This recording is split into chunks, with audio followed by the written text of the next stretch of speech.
ओम शांति। आइए सुनते हैं 2024 के ईश्वरीय महावाक्य 22 फरवरी। आज परमपिता परमात्मा शिव बाबा ने कहा, मेरे मीठे बच्चे, इस शरीर से जीते जी अपने सब कुछ संभालो और ये समझो कि हाँ, मैं अभ्यास कर रहा हूँ कि मैं भी आत्मा हूँ और तुम भी आत्मा हो। इस अभ्यास से ममत्व निकल जाएगा। प्रश्न में बाबा ने कहा, सबसे ऊंची मंजिल कौन सी है? उस मंजिल को प्राप्त करने वालों की निशानी क्या होगी? उत्तर में बाबा ने बताया, सभी देह से ममत्व टूट जाए, सदा भाई भाई की स्मृति रहे, यही है ऊंची मंजिल। इस मंजिल पर बच्चों वही पहुंच सकते हैं जो निरंतर देही अभिमानी बनने का अभ्यास करते हैं। अगर देही अभिमानी नहीं तो कहीं नहीं कहीं फंसते रहेंगे, या अपने शरीर में या किसी न किसी मित्र संबंधी के शरीर में।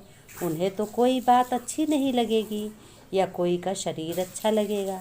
ऊंची मंजिल पर पहुंचने वाले जिस्म देह से प्यार कर नहीं सकते, उनका शरीर का भान टूटा हुआ होगा।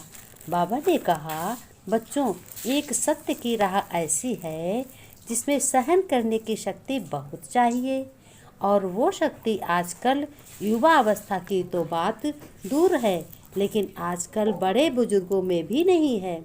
क्योंकि बच्चों, अच्छा बुरा तो और ऊंच नीच तो जीवन में बहुत बड़े अंग हैं। फिर भी बच्चों, अच्छे कर्मों द्वारा अपना शीश उतना ऊंचा रखें कि अपनी शैली यानी दिनचर्या में आपको नीचा ना दिखा सके, कोई भी नीचा ना दिखा सके।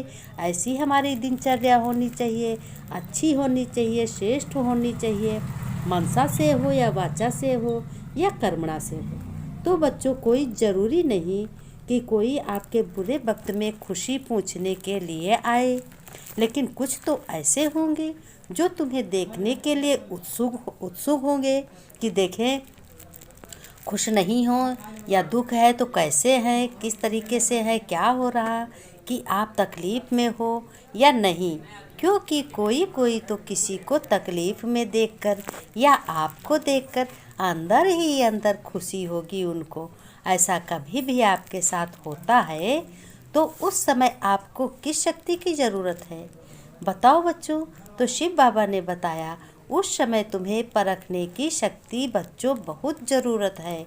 तो उनको अंदर ही अंदर अपने मन में परखें और उनसे बहुत ही सावधानी से बात उनसे करें।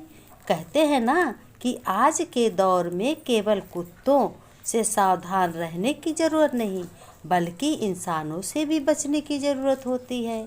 क्योंकि कोई इंसान गले लगाकर भी काट सकते हैं। ध्यान रहे कि विश्वास और प्रेम ईश्वर से इतना बढ़ाओ, क्योंकि ईश्वर सभी जगह तुम्हें साथ देगा। वो तुम्हारी मदद करने के लिए किसी न किसी को ज़रूर भेजेगा। जब भी तुम बच्चों के साथ ऐसा हो तो समझ लेना, हमारा परम पिता परमात्मा शिव हमारी मदद कर रहा है। उसे दिल से धन्यवाद देना, क्योंकि परमात्मा तुम औलाद हो, तुम ही बच्चों परमात्मा औलाद हो। इसलिए तुम्हें परखने की शक्ति से भरपूर होना है, और परखने की शक्ति तुम्हें बहुत होनी चाहिए। कोई भी कैसा भी तुम्हारे सामने आ जाए, उसको तुरंत देखो, तुरंत परखने की शक्ति तुम्हारे पास होनी चाहिए। क्या मालूम इसके दिल में क्या चल रहा, हमारा दुश्मन तो नहीं है। बाबा ने कहा, सारी शक्तियों का प्रयोग करो और सब शक्तियाँ तुम्हारे में हैं। अब यूज ना करो तो मैं क्या कर सकता? बाबा ने कहा, अगर यूज नहीं करते तो मैं क्या कर सकता? तुम्हें श्रेष्ठ बनना है, सारी शक्तियों को यूज करना है। बाबा ने फिर कहा, धारणा में तुम्हें क्या करना है कि चलते फिरते अभ्यास करना है, जैसे कि इस शरीर से मरे हुए हैं, न्यारे हैं, शरीर में है ही नहीं। बिगड़ शरीर आत्मा को देखो। कभी भी किसी के शरीर पर तुम्हें आशिक नहीं होना है। एक विदेही बाप से ही प्यार रखना है, एक से ही बुद्धि और योग लगाना है। बाबा ने वरदान में बताया, सेवा और स्व पुरुषार्थ के बैलेंस द्वारा ब्लेसिंग प्राप्त करने वाले कर्मयोगी भव। तुम कर्मयोगी हो, तुम राजयोगी हो, तुम राज ऋषि हो, तुम बच्चों ज्ञान ज्ञानेश्वरी हो। फिर बाबा ने कहा, देखो बच्चों, कर्मयोगी अर्थात कर्म के समय भी योग का बैलेंस होना चाहिए। सेवा अर्थात कर्म और स्वपुरुषार्थ अर्थात योग युक्त, इन दोनों का बैलेंस रखने के लिए एक ही शब्द तुम्हें याद रखना है कि हमारा करण करावनहार और मैं आत्मा करणहार हूँ। यह एक शब्द बैलेंस बहुत सहज बनाएगा और सर्व की ब्लेसिंग मिलेगी। जब करणहार के बजाय अपने को करावनहार समझ लेते हो तो बैलेंस नहीं रहता और माया अपना चांस ले लेती है, फिर तुमको भ्रष्ट कर देती है, गिरा देती है, कहीं का नहीं छोड़ती।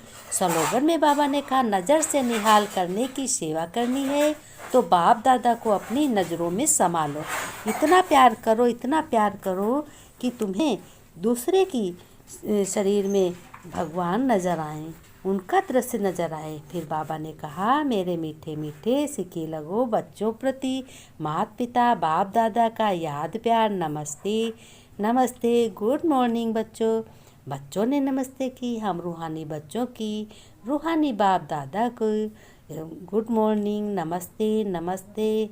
प्यारे बाबा, मीठे बाबा, शिव बाबा, प्यारे बाबा, शांति बाबा, नमस्ते।